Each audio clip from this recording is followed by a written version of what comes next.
Masa depan bisnis digital terancam. Hal ini ditandai oleh fenomena runtuhnya bisnis startup di Indonesia, sehingga menyebabkan valuasi perusahaan teknologi ini bisa menurun. Pernyataan ini disampaikan oleh founder dan chairman CT Corp, Chairul Tanjung.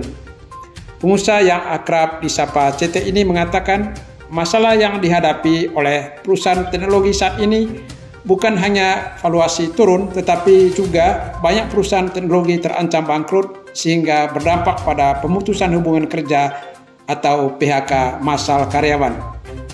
Dengan mengacu pada kondisi ini, maka menurut Chairul Tanjung, tidak heran kalau pasar bertanya-tanya apakah bisnis digital masih menjanjikan atau justru masa depannya suram.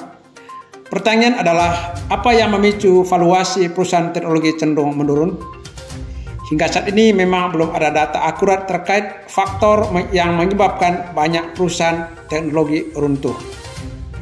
Namun sejumlah sumber menyebutkan valuasi perusahaan teknologi dapat berfluktuasi tergantung pada banyak faktor, mulai dari kondisi pasar saham global, kinerja keuangan perusahaan, hingga sentimen investor.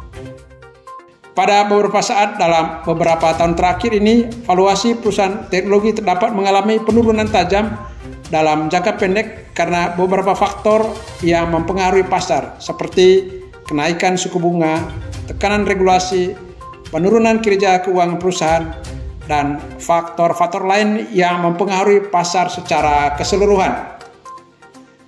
Namun secara keseluruhan, perusahaan teknologi telah mengalami pertumbuhan dan peningkatan nilai pasar yang signifikan dalam beberapa dekade terakhir.